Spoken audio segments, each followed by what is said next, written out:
윤지아 선생님, 여기 계셨습니까? 그동안 잘 지내셨는지요? 저 여자 누구예요? 응급실 복도에서 누군가 속삭였습니다.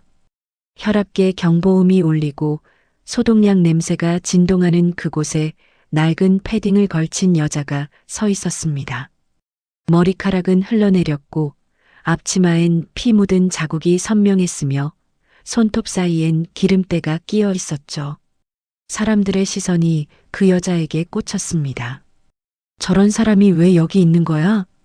누군가 코웃음 쳤습니다. 그런데 바로 그 순간 응급실 입구가 열리며 검은 코트를 입은 남자가 경호원들과 함께 들어왔습니다. 복도 분위기가 싹 바뀌었죠. 병원 사람들이 고개를 숙였고 환자 가족들조차 길을 비켰습니다. 그 남자는 복도를 가로질러 걸어오더니 낡은 패딩 입은 여자 앞에 딱 멈춰 섰습니다. 그리고 믿을 수 없는 일이 벌어졌습니다. 그 남자가 사람들이 보는 앞에서 허리를 90도로 꺾었던 겁니다. 선생님, 여기 계셨습니까? 간호사들이 숨을 삼켰고 의사들은 눈을 동그랗게 떴으며 복도 전체가 얼어붙었습니다. 멀리서 지켜보던 시어머니의 얼굴은 붉어졌다가 순식간에 하얗게 질렸고 옆에 서 있던 시누이 둘은 입을 다물지 못한 채 서로를 쳐다봤습니다. 저 전현희 선생님이라고? 대체 무슨 일이 있었던 걸까요? 이 놀라운 반전의 전체 이야기가 궁금하시다면 잠시만 구독과 좋아요, 그리고 사랑의 댓글 정중히 부탁드립니다. 그럼 지금부터 이틀 전으로 돌아가 보겠습니다.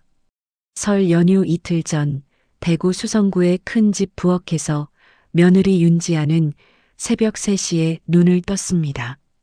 아니, 정확히는 잠들지 못했던 거였죠. 어젯밤 시어머니가 던진 말이 귓가에 맴돌았거든요. 내일부터 준비 시작해. 늦으면 우리 집안 망신이야. 지아는 이불을 걷어차고 일어나 부엌으로 향했습니다. 싱크대 위에는 무, 대파, 동태가 한가득 쌓여 있었고 냉장고 문엔 시어머니 정문자가 붙여둔 메모가 딱 붙어 있었습니다. 떡국 육수 30인분 전 5종류 동태, 깻잎, 호박, 동그랑땡, 새우, 갈비찜 넉넉히, 손님 20명, 늦으면 망신.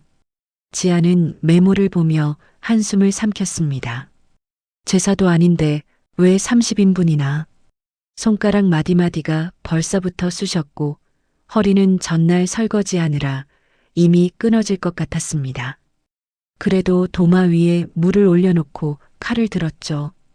드득 드득 물을 써는 소리만이 고요한 새벽을 채웠습니다. 1시간쯤 지났을까요? 방문이 열리며 남편 강도윤이 나왔습니다. 반듯한 셔츠에 반듯한 바지, 심지어 머리까지 깔끔하게 넘긴 모습이었지만 눈빛만큼은 차가웠습니다. 여보, 아직도 이거밖에 안 했어? 지아가 칼질하던 손을 멈추자 도윤이 한숨을 길게 내쉬었습니다. 엄마가 체면 되게 중요하게 생각하시잖아. 좀만 참고 빨리 해. 지아는 입술을 깨물었습니다. 나도 사람인데. 그 말을 하고 싶었지만 입 밖으로 나온 건 늘 똑같은 대답뿐이었습니다. 응, 더 빨리 할게. 도윤은 그 말만 듣고는 냉장고에서 생수를 꺼내 방으로 들어가 버렸습니다. 지아는 다시 물을 썰기 시작했습니다. 손끝이 시렸고 눈꺼풀이 무거웠으며 배는 어젯밤부터 비어 있었지만 아무도 물어보지 않았습니다. 설날 아침이 밝았습니다. 거실엔 친척들이 하나둘 모여들기 시작했고 시어머니 정문자는 화려한 한복을 차려입고 그들을 맞이했습니다. 어머 언니, 오랜만이에요. 문자야, 집이 정말 크네. 역시 우리 문자는 복이 있어. 친척들의 칭찬에 정문자의 얼굴엔 미소가 번졌습니다. 그때 부엌에서 접시를 나르던 지아가 거실을 지나갔죠. 머리는 대충 묶었고 얼굴엔 김이 서려 있었으며 손등엔 기름이 튄 자국이 빨갛게 올라와 있었습니다. 친척 중 한 명이 정문자에게 속삭였습니다. 문자 언니, 며느리 참 부지런하네요. 손이 엄청 빠른 것 같아요. 정문자가 웃으며 고개를 끄덕였습니다. 공부는 못했어도 다행히 집안일은 좀 하네. 그 말이 부엌까지 쿵 하고 떨어졌습니다. 지아는 전을 붙이던 손을 잠깐 멈췄습니다. 기름이 튄 팔뚝이 따끔했고 눈 밑 다크서클은 까맣게 내려앉았으며 입술은 바짝 말라 있었습니다. 그런데도 아무도 고생한다는 말 한마디 없었습니다. 오후가 되자 정문자가 부엌으로 들어왔습니다. 지아는 설거지를 하고 있었죠. 지아야. 정문자의 목소리는 낮았지만 또렷했습니다. 지아가 고개를 돌리자 정문자가 성큼 다가와 속삭이듯 말했습니다. 과일은 배로 깎아. 사과 말고. 알았지? 네. 그리고 커피는 연하게 타. 설탕 반 스푼만. 우리 손님들 입맛 까다로워. 네. 정문자가 한 발짝 더 다가왔습니다.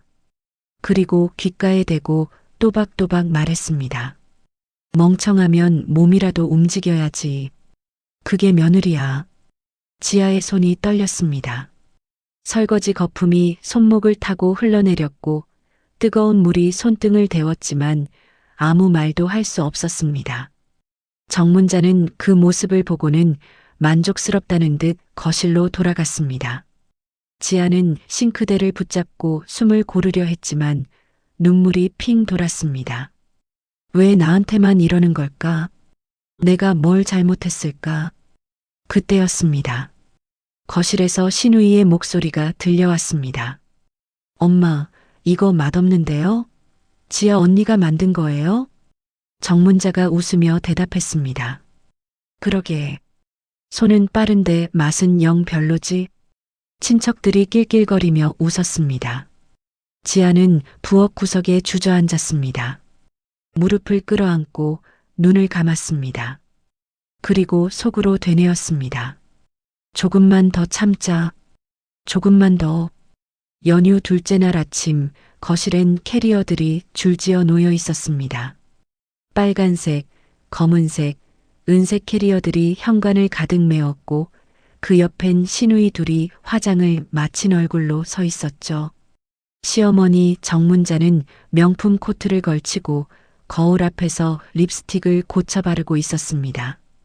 지아는 부엌에서 아침 설거지를 하다가 그 모습을 보며 어리둥절했습니다. 여행? 어디 가시나? 남편 도윤이 넥타이를 매며 거실로 나왔습니다. 엄마, 차 시동 걸어놨어요. 출발하시죠. 지아가 앞치마를 벗으며 조심스럽게 물었습니다. 도윤 씨 어디 가는 거예요? 도윤이 잠깐 멈칫하더니 대답했습니다. 온천 여행. 엄마가 예약하셨어. 지아의 눈이 커졌습니다. 그럼 나도 같이 가는 거예요? 순간 거실이 조용해졌습니다. 시어머니가 거울에서 눈을 떼고 지아를 쳐다봤습니다. 그리고 웃으며 고개를 저었습니다. 너는 집에서 쉬어. 설거지랑 정리하면서. 지아의 얼굴이 하얗게 변했습니다. 저도 가족인데요. 시누이 중 큰언니가 코웃음 쳤습니다. 언니, 누가 설거지해요? 집이 난리인데. 작은 언니도 거들었습니다. 그러게요. 언니가 해줘야죠. 우리 휴가인데. 지아는 남편을 봤습니다. 눈빛으로 애원했습니다. 나도 데려가줘. 나도 사람이야. 하지만 도윤은 눈을 피했습니다. 그리고 낮은 목소리로 말했습니다. 엄마 말이 맞아. 당신은 집 봐야지. 지아의 가슴이 무너져 내렸습니다. 목소리가 떨리기 시작했습니다. 도윤 씨, 나 이틀 동안 밥 한 끼 제대로 못 먹었어요. 잠도 3시간밖에 못 잤고요. 그런데 나만 남기고 다 가요? 정문자가 코트를 여미며 차갑게 말했습니다. 그래서 밥 먹으러 온천 가자고? 전 그게 아니라 우리 집안 며느리가 이렇게 철이 없었나? 지아의 눈에서 눈물이 핑 돌았습니다. 저도 쉬고 싶어요. 저도 사람이에요. 그 순간이었습니다. 정문자가 성큼 다가오더니 지아의 뺨을 향해 손을 휘둘렀습니다. 찰싹 뺨이 돌아갔습니다. 지아는 멍하니 서 있었습니다. 귀가 웅웅거렸고 뺨이 따끔거렸으며 눈앞이 하얗게 번쩍였습니다. 정문자가 손가락을 세우며 소리쳤습니다. 어디서 말대답이야. 시어머니한테. 지아는 그 자리에 주저앉았습니다. 무릎이 꺾였고 손바닥이 차가운 바닥에 닿았으며 눈물이 뚝 떨어졌습니다. 시누이 둘은 그 모습을 보며 킥킥거렸습니다. 엄마 진짜 화나셨네. 그러게. 언니가 너무 심했지. 남편 도윤은 차키를 만지작거리며 고개를 돌렸습니다. 아무 말도 하지 않았습니다. 정문자가 캐리어를 끌며 말했습니다. 출발하자. 늦겠다. 시누이들이 신발을 신었고 남편이 현관문을 열었으며 정문자가 마지막으로 지아를 내려다봤습니다. 집 잘 봐. 우리 돌아올 때까지 깨끗하게 해놔. 쾅! 문이 닫혔습니다. 지아는 바닥에 주저앉은 채로 멍하니 현관문을 바라봤습니다. 차 시동 거는 소리가 들렸고 타이어가 굴러가는 소리가 점점 멀어졌으며 집안은 고요해졌습니다. 지아는 천천히 손으로 뺨을 감쌌습니다. 아직도 따끔거렸습니다. 눈물이 주르륵 흘러내렸습니다. 왜 나만? 내가 뭘 잘못했는데? 지아는 거실을 둘러봤습니다. 설거지가 쌓인 싱크대, 흩어진 이불, 떨어진 과자 부스러기들. 온 집안이 난장판이었지만 그걸 치워야 하는 건 혼자 남겨진 지아뿐이었습니다. 지아는 천천히 일어났습니다. 휴지로 눈물을 닦았고 앞치마를 다시 둘렀으며 부엌으로 향했습니다. 조금만 더 참자. 조금만 더. 하지만 가슴 한구석에선 뭔가가 조금씩 부서지고 있었습니다. 아주 천천히 하지만 확실하게. 그날 밤 지아는 혼자 남은 집에서 라면 하나를 끓여 먹었습니다. 텔레비전도 켜지 않았고 불도 거실 하나만 켰으며 소리 하나 없이 라면을 후루룩 마셨습니다. 그리고 창밖을 봤습니다. 어디선가 가족들이 웃고 떠드는 소리가 들리는 것 같았습니다. 지아는 라면 국물을 다 마시고 그릇을 씻었으며 불을 껐습니다. 침대에 누웠지만 잠은 오지 않았습니다. 뺨은 아직도 얼얼했고 가슴은 답답했으며 눈물만 계속 흘러나왔습니다. 이게 결혼이야? 이게 가족이야? 대답은 없었습니다. 새벽 5시. 지아는 어젯밤 잠을 설쳐서인지 두통이 심했지만 그래도 일어나 부엌으로 향했습니다. 가족들이 떠나기 전에 아침이라도 차려줘야 한다는 생각이었죠. 현관에선 벌써 캐리어 끄는 소리가 들렸고 시어머니 정문자의 목소리가 울려 퍼졌습니다. 빨리빨리. 차 막히기 전에 출발해야 한다니까. 시누이들이 신발을 신었고 남편 도윤이 짐을 차에 실으러 나갔습니다. 지아는 부엌에서 물 한 잔을 따라 들고 현관 쪽으로 걸어갔습니다. 그때였습니다. 정문자가 갑자기 손으로 목을 움켜잡으며 비틀거렸습니다. 어지러. 얼굴이 하얗게 질리더니 눈동자가 위로 치켜 올라갔습니다.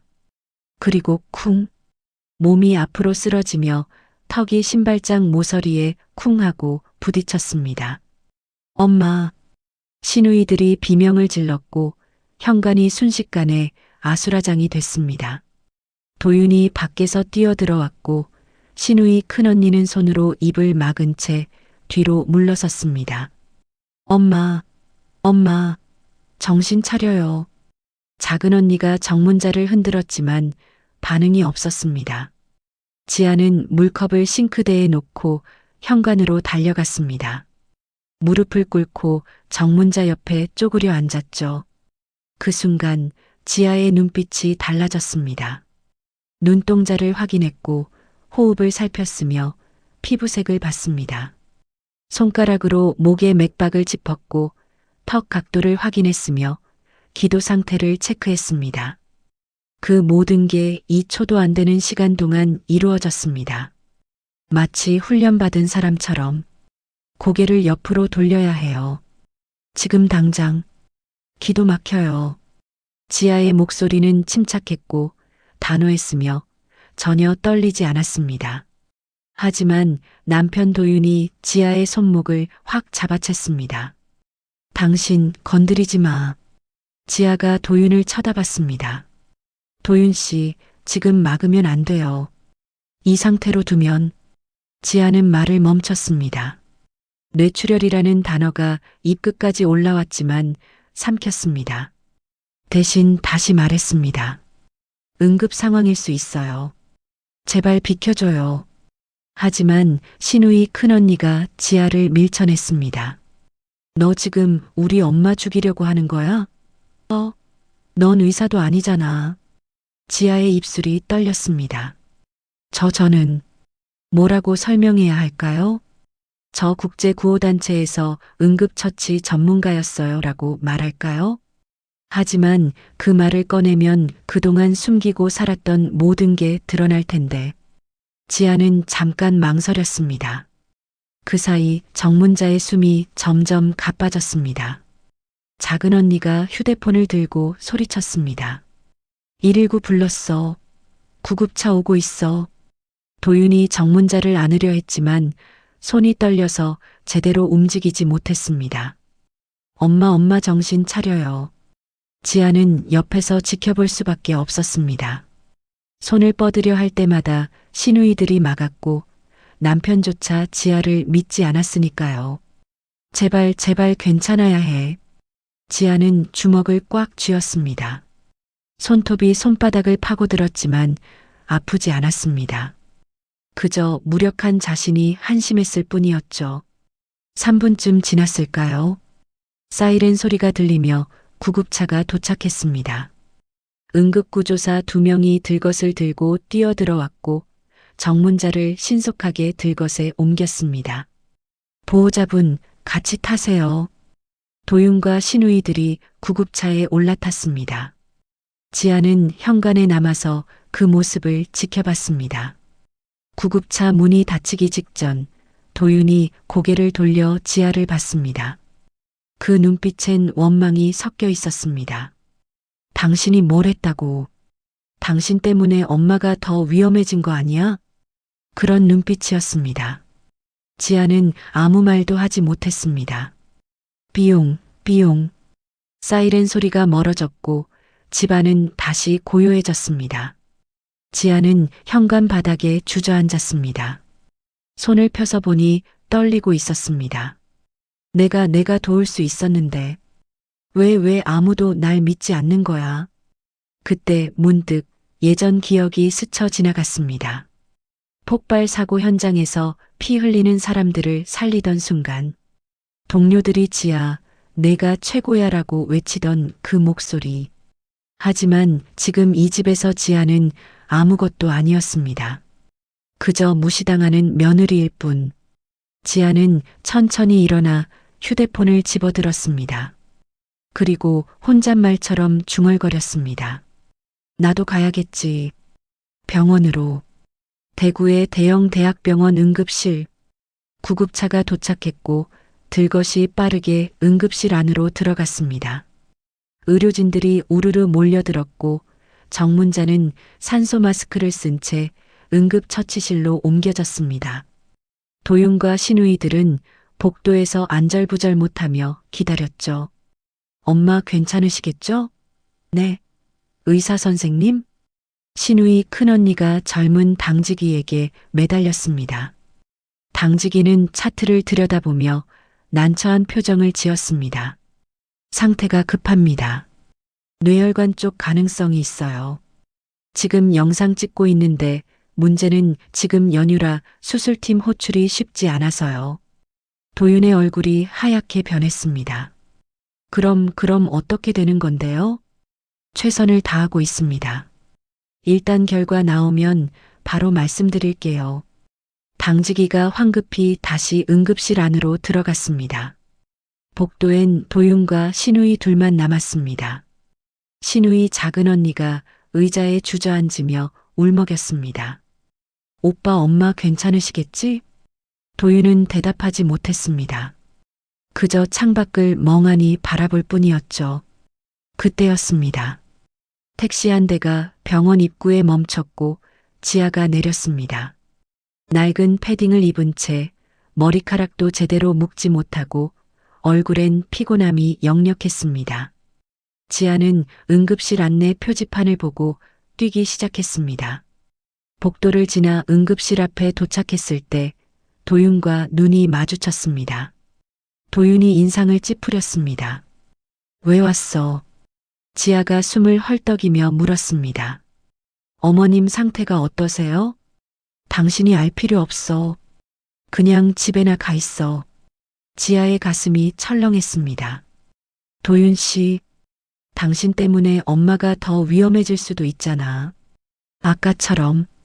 그 말에 지아는 할 말을 잃었습니다. 신우이 큰언니가 지아를 쏘아봤습니다. 언니, 진짜 분위기 파악 좀 해요. 지금 우리 엄마 위급한데 왜 여기 와요? 지아는 입술을 깨물었습니다. 뭐라고 말해야 할까요? 나 도울 수 있어요? 나 응급처치 전문가예요? 그런 말을 해봤자 믿어줄 리 없었습니다. 지아는 복도 구석으로 물러나 벽에 기댔습니다. 그리고 조용히 응급실 문을 바라봤습니다. 제발 무사하셨으면. 시간이 흘렀습니다. 10분, 20분, 30분. 복도는 점점 긴장감으로 가득 찼고 도윤은 휴대폰을 붙잡고 누군가에게 전화를 걸었습니다. 예, 회장님, 저희 어머니가 지금 응급실에, 네, 뇌혈관 쪽이라고 혹시 아시는 교수님 계시면. 그때였습니다. 응급실 입구 자동문이 열리며 분위기가 확 바뀌었습니다. 경호원 2명이 먼저 들어왔고 그 뒤로 검은 코트를 입은 남자가 천천히 걸어 들어왔습니다. 키가 크고 자세가 반듯했으며 얼굴엔 위험이 서려 있었습니다. 간호사들이 고개를 숙였고 의사들이 인사를 했으며 복도 전체가 긴장했습니다. 병원에서 모르는 사람이 없는 얼굴이었으니까요. 병원 이사장이자 지역 재계 1위 그룹의 실세. 서태경. 67의 나이지만 여전히 카리스마가 넘쳤고 그가 지나가는 곳마다 사람들이 길을 비켰습니다. 도윤이 멀찍이 서서 고개를 숙였습니다. 저분이 이사장님.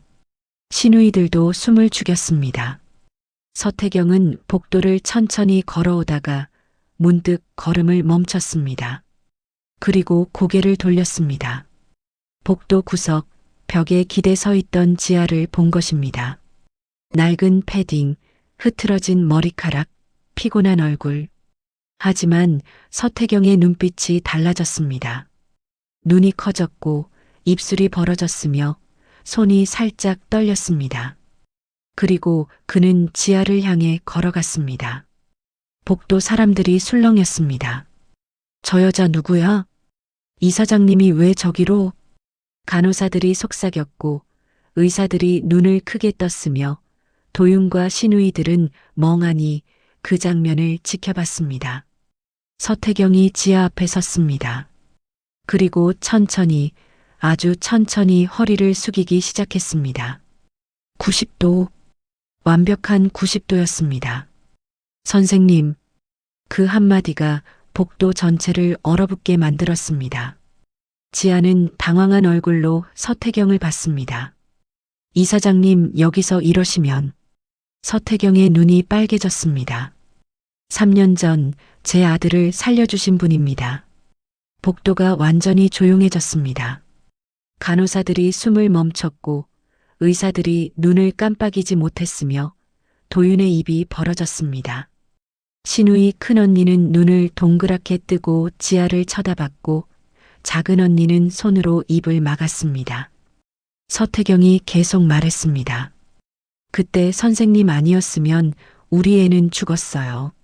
선생님이 제 아들 목숨을 구해주셨습니다. 지아는 아무 말도 할 수 없었습니다. 그저 조용히 고개를 숙였을 뿐이었죠. 복도 끝에서 도윤이 비틀거리며 벽을 잡았습니다. 저 여자가 선생님? 아들 목숨을 구했다고? 3년 전에 머릿속이 하얗게 변했습니다. 시누이들도 서로를 쳐다봤습니다. 언니가 의사야? 아니면 뭐야? 우리가 그동안 복도 분위기가 완전히 뒤바뀌었습니다. 서태경은 여전히 허리를 숙인 채였습니다. 지아가 조용히 말했습니다. 이사장님, 일어나세요. 여기 사람들 많아요. 하지만 서태경은 고개를 들지 않았습니다. 선생님, 그때 인사도 제대로 못 드렸습니다. 선생님이 아니었으면 제 아들은 그 자리에서 목소리가 떨렸습니다. 간호사 한 명이 조심스럽게 물었습니다. 이사장님, 저분이 누구신데요? 서태경이 천천히 고개를 들었습니다. 그리고 복도에 선 사람들을 향해 또박또박 말했습니다. 이분은 윤지아 선생님입니다. 국제구호단체에서 10년 동안 응급외상팀 현장 전문가로 일하셨던 분이죠. 복도가 다시 술렁였습니다. 응급외상팀? 국제구호단체? 서태경이 계속 설명했습니다. 해외 분쟁 지역에서 폭발 사고, 총상, 중증 외상 환자들을 살리셨습니다. 3년 전 제 아들이 해외 출장 중 교통사고를 당했을 때 현장에 계셨던 분이 바로 윤지아 선생님이셨어요. 서태경의 눈에 눈물이 맺혔습니다. 응급차가 오기 전 선생님이 직접 지혈하시고 기도를 확보하셨습니다. 의사들이 나중에 말했어요. 그 처치가 아니었으면 뇌 손상이 왔을 거라고. 간호사들이 지아를 다시 쳐다봤습니다. 아까와는 완전히 다른 눈빛이었습니다. 의사들도 고개를 끄덕이며 서로 속삭였습니다. 저분이 그런 경력이 분쟁 지역 10년이면 우리보다 현장 경험이 훨씬 많으신 거잖아. 도윤은 벽에 기댄 채 멍하니 지아를 바라봤습니다. 입이 바짝 말랐고 손이 떨렸으며 머릿속이 하얗게 변했습니다. 저 여자가 그런 사람이었어? 내가 그동안. 시누이 큰언니는 얼굴이 새하얗게 변했고 작은 언니는 두 손으로 입을 막은 채 뒤로 물러섰습니다. 서태경이 지아에게 말했습니다. 선생님, 지금 환자 상태를 봐주실 수 있으시겠습니까? 지아는 잠시 망설였습니다. 그리고 조용히 고개를 끄덕였습니다. 한번 봐드릴게요. 지아가 응급처치실 커튼 안으로 들어갔습니다. 정문자가 산소 마스크를 쓴 채 누워 있었고 모니터엔 심박수와 혈압이 표시되고 있었습니다. 지아는 차트를 짧게 훑어봤습니다. 그리고 정문자의 눈동자를 확인했고 동공 반응을 체크했으며 사지 반응을 살폈습니다. 턱 각도를 조절했고 맥박을 다시 짚었으며 호흡 패턴을 관찰했습니다. 모든 동작이 빠르고 정확했으며 망설임이 전혀 없었습니다. 젊은 당직이가 옆에서 지켜보다가 물었습니다. 어떻게 보이세요? 지아가 차분하게 대답했습니다. 이건 단순 실신이 아니에요. 뇌혈관 쪽 맞는 것 같고 기도부터 제대로 잡아야 합니다.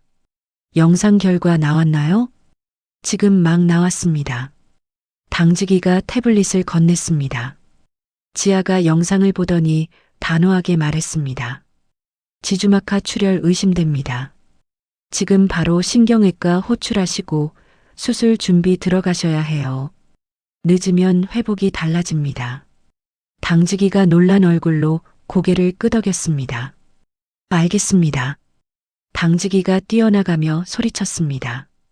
신경외과 응급 호출, 수술실 준비. 간호사들이 우르르 움직이기 시작했고 응급팀이 바빠졌으며 복도 분위기가 긴박해졌습니다. 지아는 커튼을 열고 나왔습니다. 서태경이 기다리고 있었습니다. 선생님, 감사합니다. 지아가 조용히 고개를 저었습니다. 당연한 일했을 뿐이에요. 그 순간 도윤이 비틀거리며 다가왔습니다.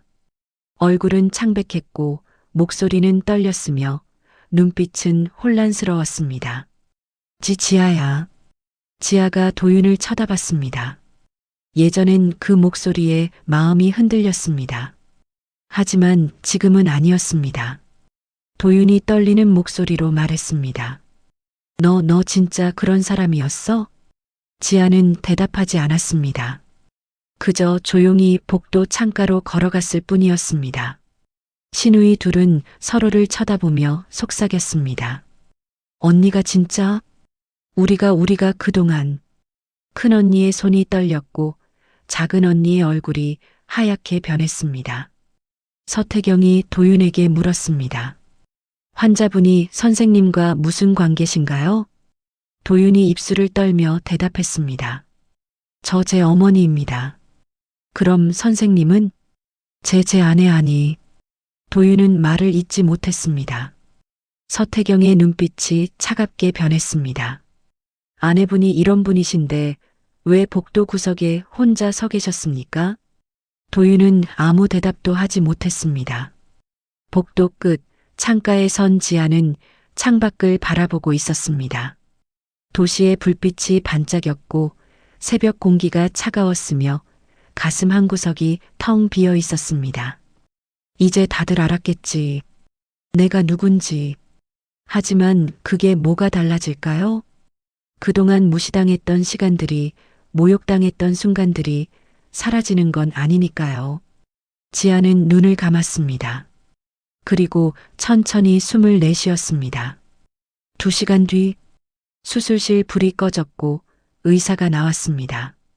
처치 잘 됐습니다. 고비는 넘겼어요. 다행히 빨리 발견해서 큰 후유증 없을 겁니다. 도윤과 신우이들이 안도의 한숨을 내쉬었습니다. 정말 다행이다. 의사가 덧붙였습니다. 윤지아 선생님 덕분입니다. 초기 진단이 정확하셨어요. 조금만 늦었어도 위험했을 겁니다. 그 말에 도윤의 얼굴이 굳었습니다. 복도 창가에 서 있던 지아가 천천히 고개를 돌렸습니다. 서태경이 지아에게 다가왔습니다. 선생님, 잠깐 이야기 나눌 수 있을까요? 둘은 복도 끝 조용한 곳으로 걸어갔습니다. 서태경이 조심스럽게 물었습니다. 선생님, 그동안 어떻게 지내셨습니까? 2년 전 한국 돌아오신다고 하셔서 연락처라도 받아둘 걸 그랬는데. 지아가 쓸쓸하게 웃었습니다. 조용히 살고 싶었어요. 그래서 연락도 안 드렸죠. 무슨 일이 있으셨습니까? 지아는 잠시 망설이다가 말했습니다. 제 동생이 2년 전 교통사고로 세상을 떠났어요. 제가 현장에 있었는데도 살리지 못했습니다. 서태경의 얼굴이 굳었습니다. 선생님, 그 뒤로 손을 쓸 수가 없었어요. 환자를 보면 동생 얼굴이 보이고 응급 장비를 잡으면 손이 떨렸거든요. 그래서 현장을 떠났습니다. 지아의 목소리가 떨렸습니다. 조용히 살겠다고, 평범하게 살겠다고 결혼했어요. 근데 지아는 말을 잇지 못했습니다. 서태경이 조용히 물었습니다. 그 집에서 힘드셨습니까? 지아는 대답 대신 고개를 돌렸습니다.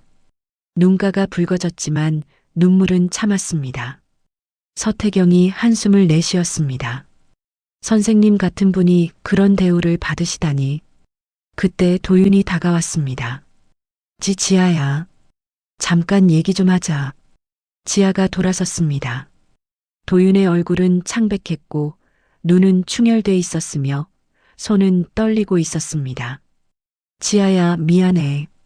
나 진짜 몰랐어. 내가 그런 사람인 줄, 그런 대단한 사람인 줄. 지아는 조용히 도윤을 바라봤습니다. 예전 같았으면 그 말에 마음이 흔들렸을 겁니다. 하지만 지금은 아무 감정도 올라오지 않았습니다. 도윤 씨, 지아의 목소리는 차분했습니다. 당신은 몰랐던 게 아니에요. 응? 봤는데도 그냥 넘겼던 거예요. 도윤의 입술이 떨렸습니다. 지아가 한마디를 더 얹었습니다. 오늘 새벽 내 손 막았죠? 그때 당신은 나보다 엄마 눈치가 먼저였어요. 지아야. 뺨 맞았을 때도, 온천 여행 혼자 남겨졌을 때도, 이틀 동안 잠 못 자고 밥도 못 먹을 때도 당신은 한 번도 내 편이 아니었어요.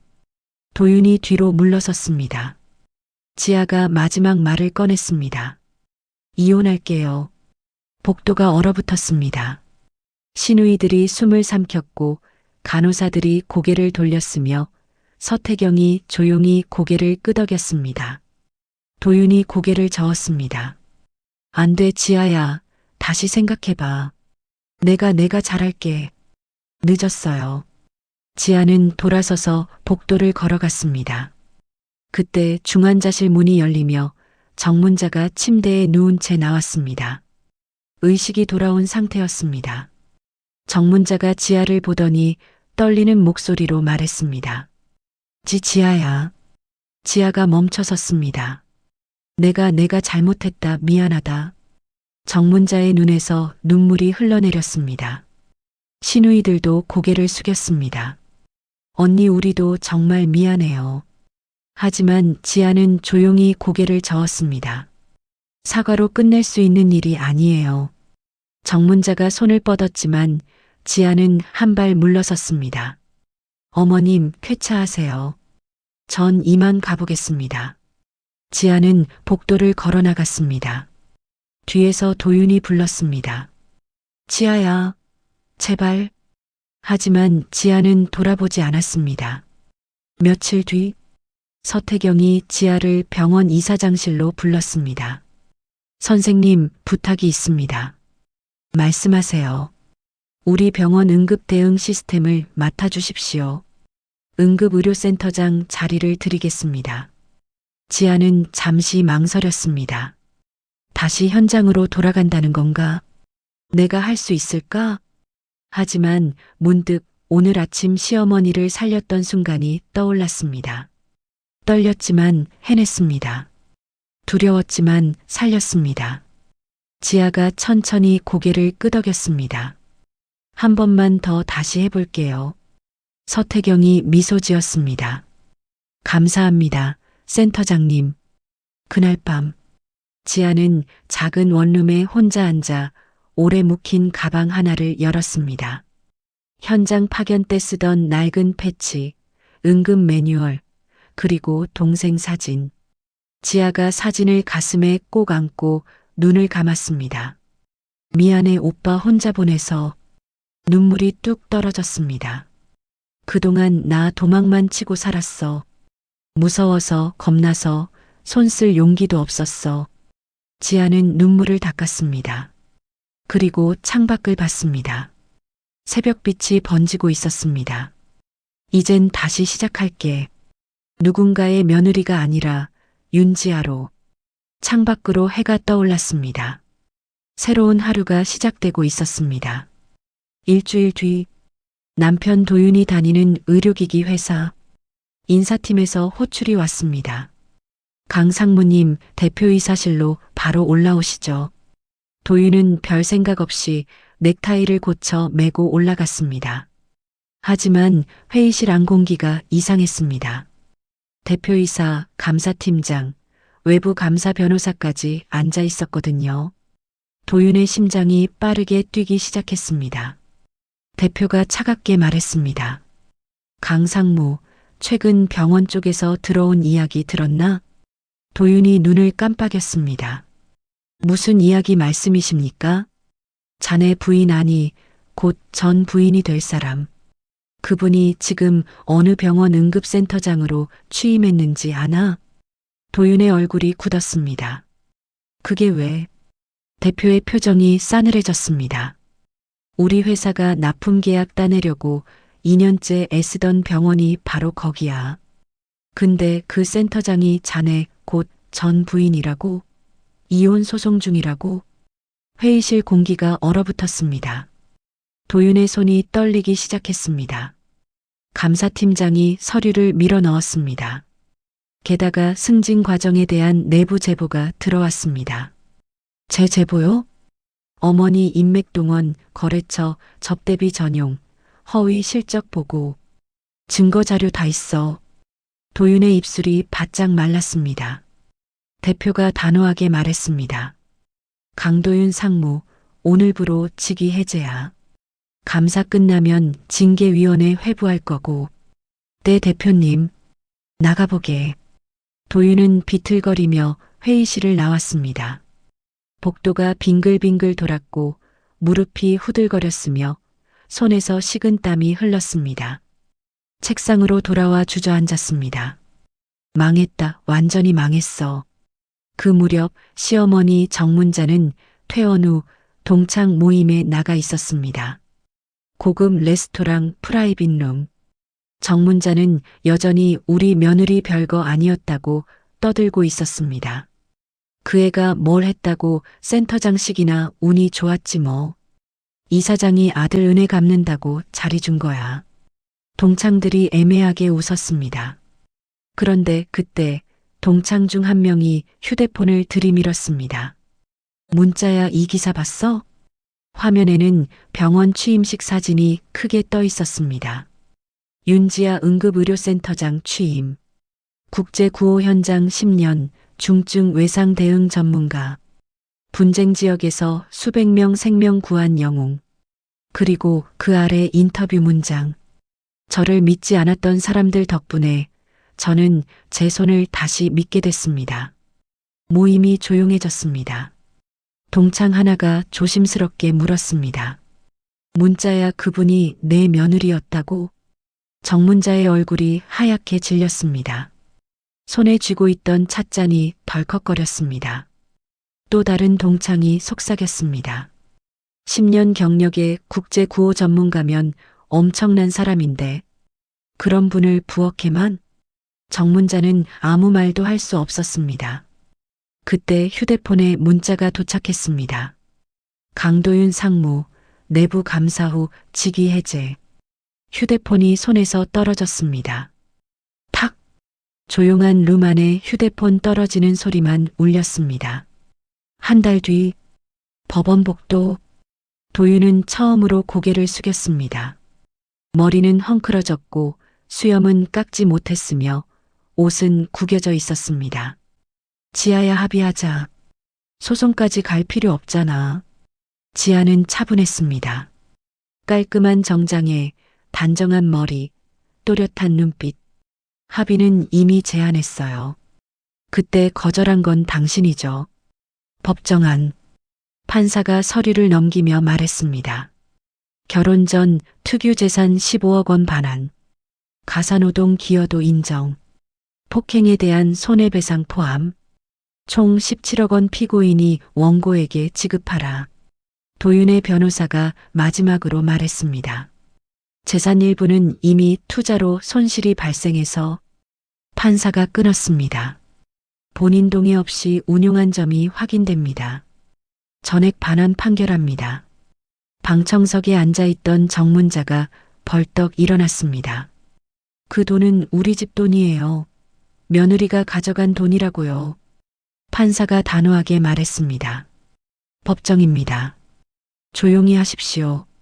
판사님, 이건 말이 안 돼요. 그 여자가. 한 번 더 소란 피우시면 퇴정 조치하겠습니다. 정문자는 그 자리에서 얼어붙었습니다. 평생 처음으로 공개적으로 제지당하는 순간이었습니다. 얼굴이 붉어졌다가 하얗게 변했고 입술이 떨렸으며 다리에 힘이 풀려 주저앉았습니다. 시누이들이 부축했지만 정문자는 고개를 들지 못했습니다. 판사가 마지막으로 말했습니다. 이혼을 인용합니다. 원고 승소. 탕. 판결 해머가 내려찍혔습니다. 지아는 조용히 일어나 법정을 나왔습니다. 복도에서 도윤이 마지막으로 불렀습니다. 지아야. 지아는 멈췄습니다. 도윤이 떨리는 목소리로 말했습니다. 미안해, 정말 미안해. 지아는 천천히 고개를 돌렸습니다. 그리고 조용히 말했습니다.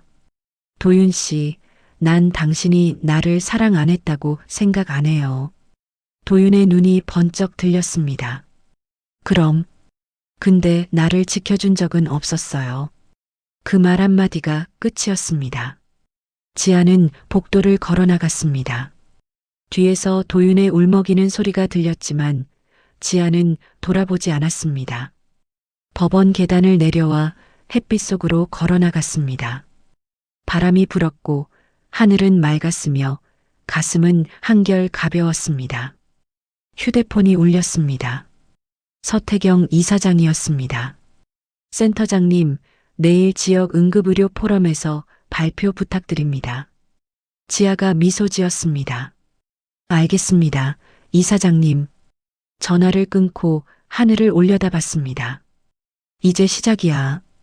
윤지아로서의 진짜 시작. 몇 달 뒤 병원 주최로 지역 응급의료 포럼이 열렸습니다.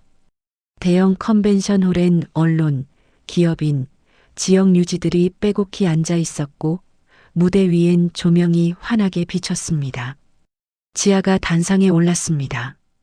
하얀 가운 위에 단정한 정장을 입었고 머리는 깔끔하게 올렸으며 얼굴엔 자신감이 넘쳤습니다. 예전 명절 부엌에서 기름 튀던 모습은 어디에도 없었습니다. 마이크 앞에서 잠시 숨을 고르고 말했습니다. 안녕하십니까? 응급의료센터장 윤지아입니다. 박수가 터졌습니다. 지아는 객석을 둘러봤습니다. 그리고 천천히 말을 이어갔습니다. 오늘 여러분께 꼭 드리고 싶은 말씀이 있습니다. 객석이 조용해졌습니다. 가족이라는 이름으로 누군가를 부엌에 가둬두는 일은 전통이 아닙니다. 술렁임이 일었습니다. 살릴 수 있는 손을 막는 건 무지입니다. 카메라 플래시가 터졌습니다. 지아의 목소리는 또렷했고 눈빛은 흔들림이 없었으며 말 하나하나에 힘이 실렸습니다. 저는 10년 동안 분쟁 지역에서 수백 명의 목숨을 살렸습니다. 하지만 한국에 돌아와서는 단 한 명도 구할 수 없었습니다. 제가 할 수 있는데도 아무도 제 손을 믿어주지 않았으니까요. 객석이 더욱 조용해졌습니다. 하지만 이제 달라졌습니다. 저는 다시 제 이름으로 살겠습니다. 그리고 제 손이 필요한 사람들 곁에 서겠습니다. 박수가 우레처럼 쏟아졌습니다. 기자들이 카메라 셔터를 눌렀고 사람들이 일어서서 박수를 쳤으며 홀 전체가 뜨거운 열기로 가득 찼습니다. 객석 뒤편 멀찍이 서 있던 정문자가 있었습니다. 고개를 들지 못한 채 손수건으로 눈물을 닦으며 서 있었습니다. 동창 한 명이 옆에서 속삭였습니다. 문자야, 저분이 내 며느리였다며. 정문자는 대답하지 못했습니다. 그저 눈물만 흘렀습니다. 포럼이 끝나고 지아가 복도를 걸어 나올 때였습니다. 도윤이 기다리고 있었습니다. 수척한 얼굴, 초라한 옷차림, 떨리는 손. 지아야. 지아는 멈춰섰습니다. 도윤이 떨리는 목소리로 말했습니다. 나 회사 그만뒀어. 다 잃었어. 집도 차도 명예도 다. 지아는 조용히 들었습니다. 근데 너 보니까 후회된다. 진짜 후회돼. 그때 내가 너 편 들었어야 했는데. 도윤의 눈에서 눈물이 떨어졌습니다. 한 번만 더 기회 줘. 내가 달라질게. 지아는 한동안 도윤을 바라봤습니다. 그리고 조용히 고개를 저었습니다. 도윤 씨, 사람은 달라지지 않아요. 지아야, 당신은 다시 똑같은 선택을 할 거예요. 나보다 편한 쪽을, 나보다 쉬운 쪽을. 지아가 한 발 물러섰습니다. 그러니까 이제 그만 보내줘요. 나도 당신도. 도윤은 무너져 내렸습니다. 하지만 지아는 돌아서서 복도를 걸어갔습니다. 발걸음은 흔들리지 않았고 뒷모습은 당당했으며 다시는 돌아보지 않았습니다. 그날 밤 지아는 병원 옥상에 올라갔습니다. 도시는 환했고 바람이 불었으며 별이 빛났습니다. 휴대폰 속 동생 사진을 꺼내 들었습니다. 오빠, 지아가 하늘을 올려다보며 말했습니다. 이번엔 도망 안 가. 약속할게. 바람이 불었습니다. 하얀 가운 자락이 펄럭였습니다. 오빠가 자랑스러워할 만한 사람이 될게. 아니, 이미 되고 있어. 지아는 미소 지었습니다. 눈물이 아닌 진짜 미소였습니다. 고마워, 오빠. 나 포기 안 하게 해줘서. 하늘에서 별이 반짝였습니다. 지아는 가운 주머니에 손을 넣고 복도로 돌아갔습니다.